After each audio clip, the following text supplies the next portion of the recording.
E aí, galerinha, vambora pedalar?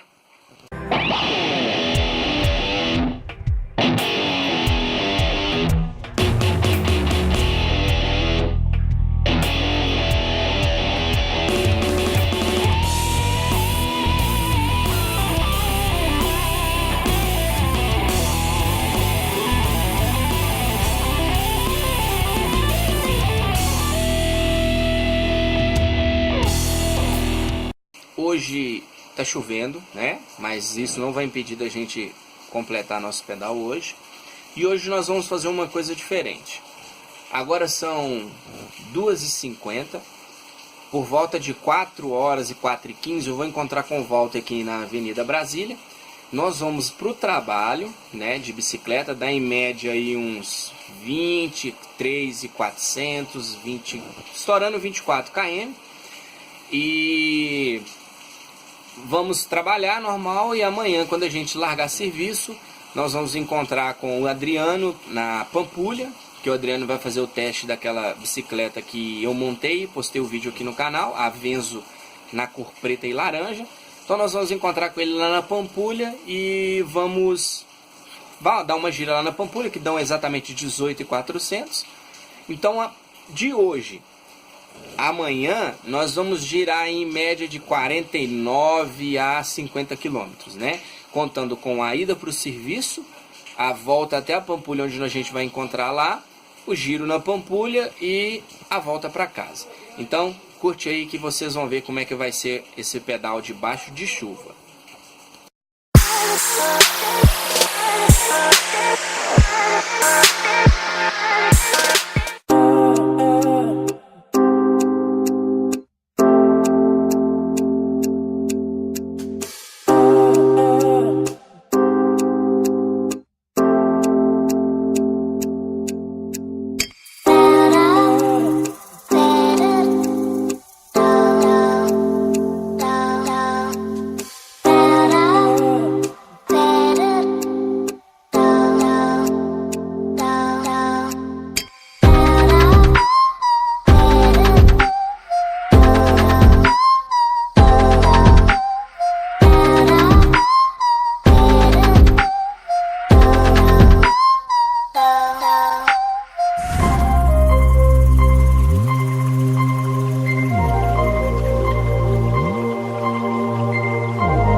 Bom, galera, seguinte, vocês acompanharam aí um pedacinho da nossa ida até o serviço e também da volta que a gente deu aqui na Pampulha.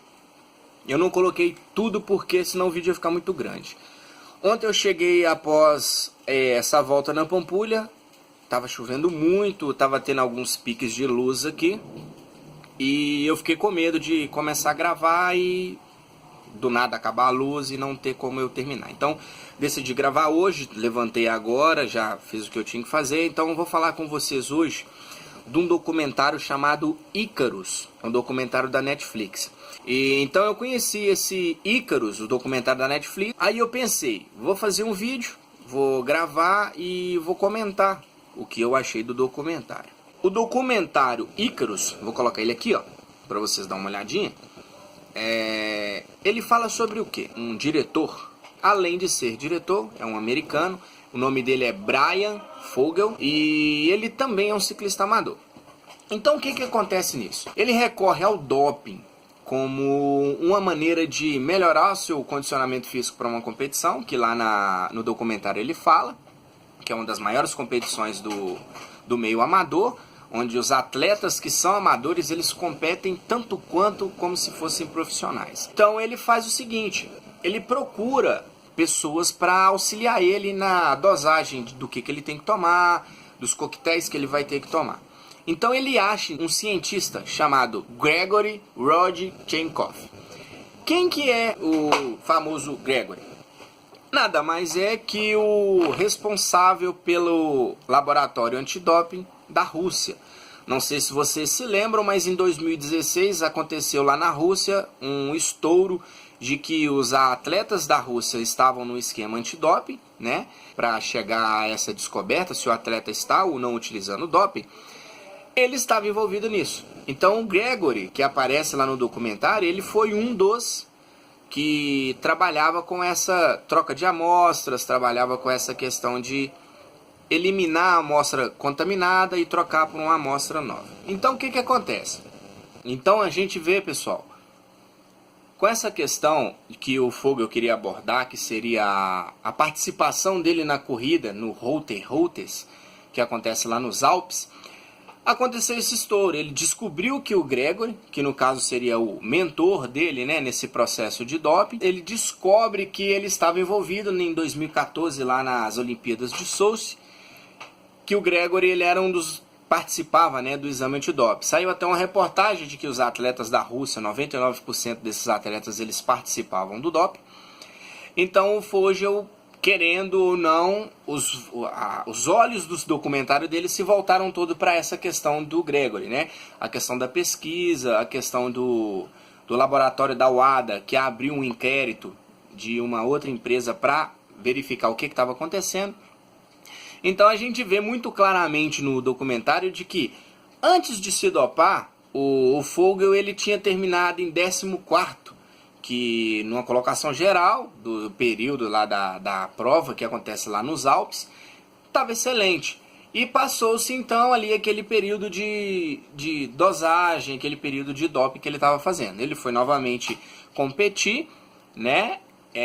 O Gregory ele veio até os Estados Unidos para buscar as amostras dele de maneira ilegal e levar lá para a Rússia para fazer todo aquele trâmite de trocar de amostras, de fazer o exame antidoping e tal, para concretizar então qual era o plano do documentário. E quando ele participa já no ciclo de doping, acontece um problema com a bicicleta dele, que estraga ali, eu acho que se eu não me engano, o passador dianteiro, né, que é aquele passador eletrônico da S-Works, da Specialized, estraga. Então ele começa a cair então, ali na classificação geral, se eu não me engano, ele vai lá para 24º. Então acaba que a finalidade do documentário, que era que Fogel participasse de um programa de doping, competisse lá com a maior competição da história do ciclismo amador e conseguisse não ser pego pelo exame antidoping. Os holofotes todos se viram para a questão do Gregory, que ele era o cientista que comandava o laboratório da WADA, envolvido no esquema antidoping dos atletas da Rússia. Então, dessa maneira, toda a história do documentário se muda. Mas o que eu acho mais interessante, galera, é o seguinte: o documentário ele não se perdeu aí por causa desse acontecimento. Ele começou a virar os seus holofotes todos pro envolvimento, né, de Gregory. Aí dentro do documentário acontece um assassinato, acontece uma perseguição. Então Gregory ele tem que ser trazido para os Estados Unidos para ficar protegido aqui e entrar com um esquema de proteção à testemunha. Então assim, eu acho muito interessante vocês verem lá. Então quem é assinante da Netflix, procura lá Icarus ou Ícaro, que vai estar escrito lá, você vai ver uma seringazinha e assiste que vale a pena. Tá? Então assim, não vou comentar aqui todo o documentário, porque senão também eu vou estar fazendo um spoiler do documentário inteiro, que tem o Fogel como ciclista amador e produtor, e também tem o Gregory, que é o rapaz responsável lá pelo laboratório. Então eu acho que é interessante você assistir, vai lá, vocês vão gostar pra caramba. Fica aqui meu forte abraço pra vocês e até a próxima.